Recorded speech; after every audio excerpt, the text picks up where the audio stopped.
Hello and welcome to Awakening with Adam. I'm your host, Adam. Let's get into it. So, today I've got an inspired topic that I'd like to talk about, and that is, as you can see from the title, how to win. Sounds pretty good? Interested? You clicked. Hopefully, not just because you're a friend or family member. Hopefully, you're interested, and let me get into this. I'm going to state what I got here, a little inspired flow, and then we're going to break it down. How to win. Believe to your greatest extent possible that what you do is correct and right. And then set the prizes, set the goals, set the necessary effect created by your doing and your being.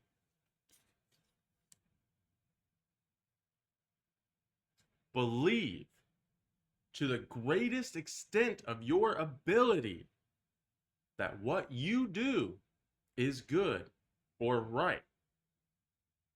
And then set your own prizes, rewards, or necessary effects of the cause that is you being and you doing. All right, that's pretty straightforward. Some of you can click off now. You got it. See you on the other side. A couple Lamborghinis driving down the highway. You and me, maybe. I don't know. But for the rest of us, I'll break it down. One big thing that we have to look at here is belief. Now, many people think that they understand their beliefs, but belief is so much deeper than just normal thought. Even consideration, even passionate feeling doesn't always include belief. Now, I can go on and on about the topics of belief and the topics of self. And these are really fundamental stepping stones to getting to this point. But when you're inspired, you talk about what you're inspired about, and we'll fill in the rest later, right? So I'm going to go ahead and give you some people to check out. One I absolutely love is Eckhart Tolle, Eckhart Tolle. Some people pronounce it. I don't know. I haven't met you yet, Eckhart, but when I do, please correct me. So Eckhart Tolle has a book called A New Earth, and this was fundamental for me in understanding myself, the different aspects of being a human, and the importance of meditating and finding your center point. There's just amazing things in there. There will be a link in the description to his book section. I didn't link the book directly because it's a shop link, and I didn't want you to get put off of Eckhart Tolle simply because it's a link to a book to buy. But it is worth every penny. I've listened to it and read it multiple times, both. And it's just something that helps me center and helps me remember who I am. And that is right in the middle of the word believe is an I. And you need to know who you are before you can even address what your fundamental beliefs are. And so that's why I point you to Eckhart first. Second, someone that can help a lot is Bob Proctor. And I will leave a link in the description. I'm not going to describe him too much. But essentially, what he dives into is, what do I believe? And more concepts related to that. And he is a great link off of this video to go create success and create wins. So I suggest you go check that out. So I'll repeat one more time. Believe to your greatest extent possible that what you do is right and correct. And then set your prizes, rewards, or the necessary effect of the cause that is your doing and your being. So what I've said there is essentially, if A, then B. Okay? Now, if you want your effect, what you receive from the universe, to be help, then you have to help others. Okay? If you want to receive love, then you have to give love. Does it sound familiar? And if you give distrust, you will receive distrust. Had to do a third one. You know what it is. It's the golden rule. Pretty straightforward. That which comes around, goes around, etc., etc.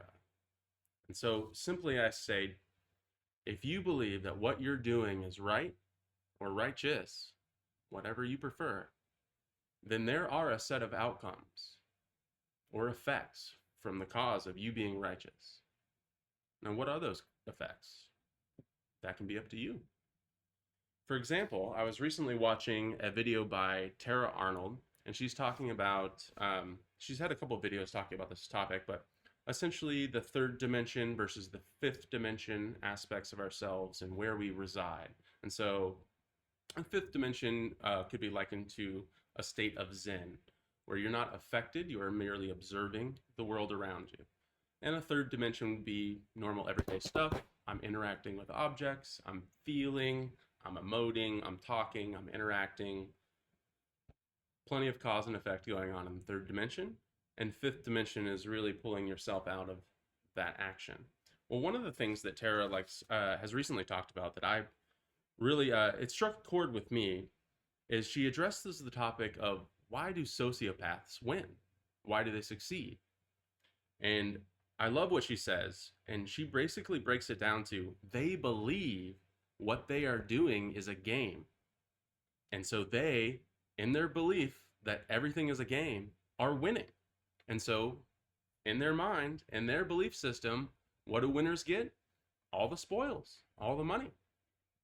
How is this possible? Well, if they don't have the ability to feel, then they're not going to feel bad for doing what's necessary.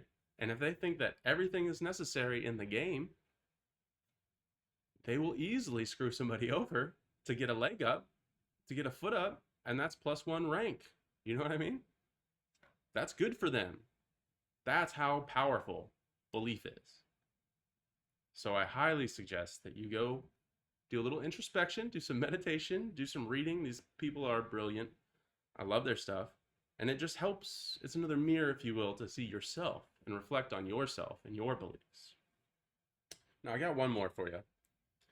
In Revelations 3:15 and 3:16, very much paraphrased, Jesus says, "Be ye hot, or be ye cold, but ye be lukewarm, and I will spit you from my mouth." That's pretty intense. That's Jesus, paraphrased by me right here. And it's still intense. Be ye hot or be ye cold, but be ye lukewarm, and I will spit you from my mouth. What is he saying? Be real good or be real bad. But if you sit in the middle, nothing for you. Barren wasteland, DMZ, if you will. Okay? And now I'm guessing that most of the people watching this are going to want to be on the good side. And so for that very reason, I'd like to point you to a short story called The Egg by Andy Weir. Not too long of a read, has a lot of this kind of built into it.